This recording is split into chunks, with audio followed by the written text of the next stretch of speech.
Oke, baiklah. Assalamualaikum warahmatullahi taala wabarakatuh. Perkenalkan, nama saya Alfi Ramadan. Saya dari Fakultas Tarbiyah dan Keguruan, Prodi Pendidikan Agama Islam, konsentrasi Akidah Akhlak. Oke, pembuatan video ini dimaksudkan untuk memenuhi tugas mental test pada mata kuliah Ilmu Perbandingan Agama yang dosen pengampunya oleh Tamsil Rahman. Saya akan menyampaikan apa yang saya ketahui tentang ilmu perbandingan agama. Oke, kita masuk kepada poin yang pertama, yaitu pengertian.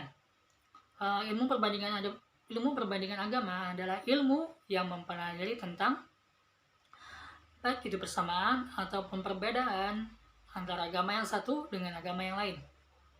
Maksudnya di sini adalah ilmu perbandingan agama ini berfokus pada pencari tahuan, mengetahui antara perbedaan ataupun persamaan antara agama yang satunya ini dengan agama yang lain. Apa sih tujuannya? Apa sih manfaatnya daripada kita mempelajari ilmu perbandingan agama ini? Yang pertama itu untuk mengetahui, untuk mencari tadi yang pertama dari segi-segi perbedaan dan persamaan antara agama satu dengan agama yang lain. Nah, ketika kita mempelajari agama lain, semakin kita tahu agama lain, maka kita bisa membandingkan antara agama yang kita anut, misalkan ini agama Islam, dengan agama yang lain, non-Islam. Nah, kita mempelajari agama yang lain ini. Jadi semakin kita tahu agama yang lain, dan kita membandingkan kepada agama kita, dan semakin kuatlah agama kita itu. Tentu saja dengan pemahaman yang benar-benar paham, bukan setengah-setengah paham.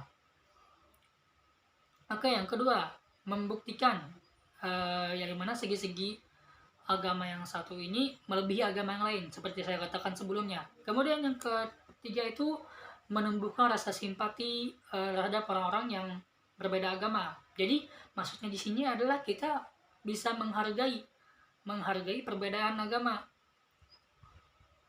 Ini kan seperti yang firman Allah katakan, lakum dinukum waliyadin. Nah, di sini maksudnya adalah bagimu agamamu dan bagiku agamaku. Nah, di sini kita mempelajari ilmu perbandingan agama untuk lebih bertoleransi lagi, tapi toleransinya dalam batasan akidah Islam. Semakin kita mempelajari agama lain, kita akan semakin memahami konsep daripada agama kita itu sendiri, dan semakin yakin kita bahwa final hati kita yakin agama Islam itu adalah agama yang benar. Kemudian yang keempat itu mempertajam pemikiran kita. Karena ilmu ini membandingkan atau mempelajari berbagai agama sehingga akan mudah memahami isi dan pertumbuhannya. Nah, seperti saya katakan tadi bahwasanya agama ketika kita mempelajari agama yang lain yang berbeda dengan agama kita, maka semakin kita berpikir, semakin kita paham, semakin kita mengerti tentang agama kita dan juga agama orang lain.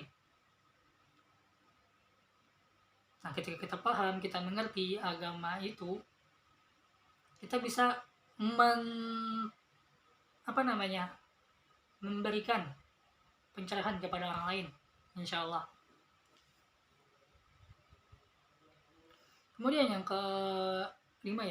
yang kelima dengan mempelajari berbagai agama, maka akan muncul suatu keyakinan yang final, kebenaran dalam Islam dan cakupannya yang komprehensif.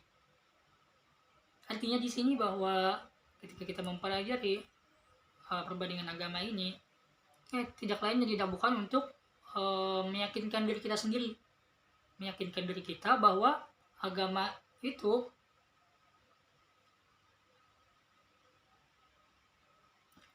agama yang kita anut merupakan agama yang benar. Itu tujuan daripada mempelajari ilmu perbandingan agama. Mungkin seperti itu saja yang saya ingin sampaikan. Saya khilaf, mohon maaf. Wa'alaikumsalam kalam. Assalamualaikum warahmatullahi wabarakatuh.